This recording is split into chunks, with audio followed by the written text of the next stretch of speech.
Start. आता तुम्ही gate going marathon मध्ये मेडल मिळालेलं आहे। किती किलोमीटरच्या रन मध्ये तुम्ही भाग घेतला? गेट गोईंग मॅरेथॉन मध्ये मी 10 किलोमीटरच्या रेस मध्ये भाग घेतला होता, जे की मला ॲज अ पेसर म्हणून जबाबदारी देण्यात आली होती। पेसर मध्ये 60 मिनिटांमध्ये 10 किलोमीटर हे अंतर तुम्हाला कंप्लीट करायचं असतं। तुम्हाला फॉलो करणारे भरपूर रनर असतात, ज्यांना जे 60 मिनिटांमध्ये करायचं असतं ते फॉलो करतात। तर मी आज ही रेस जी की जी 60 मिनिटाचा निर्धारित वेळ मला आयोजकांनी दिली होती, मी ती 59 मिनिटं 32 सेकंदामध्ये पूर्ण केली। बिफोर 22 सेकंदामध्ये मी अगोदर पोहोचलो इथे।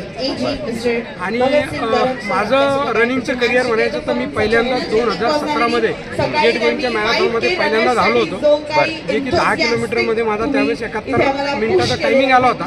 आणि मला धावण्यासाठी गेट गोईंग मॅरेथॉननी प्रोत्साहित केलं, प्रेरणा दिली, त्या आयोजकांचं खूप खूप धन्यवाद। आणि गेट गोईंग मॅरेथॉन मध्ये तुम्ही अजून कुठल्या कुठल्या शहरात भाग घेतला? मी देशातल्या किमान 18 शहरामध्ये मी आतापर्यंत भाग घेतलेला आहे। Mumbai, Delhi, Chennai, all metro cities आणि महाराष्ट्रातल्या टॉप सिटीज सगळ्या सिटीजमध्ये मी भाग घेतलेला आहे।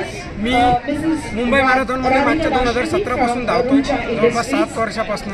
त्यानंतर मी 2023 आणि 24 मध्ये साऊथ आफ्रिका येथील 90 किलोमीटरची जी खडतर मॅरेथॉन असती ती सुद्धा मी पूर्ण केलेली आहे। आणि सोबत धावताना आतापर्यंत 300 धावपटू हे शहरामध्ये घडवण्याचं काम यंग रनरच्या माध्यमातून आम्ही केलेलं आहे। ओके, पूर्ण परत तुमचं पूर्ण नाव सांगा आणि प्रोफेशन सांगा। माझं नाव भाऊसाहेब गवळी, माझा सोलारचा व्यवसाय आहे। ओके, थँक्यू, धन्यवाद।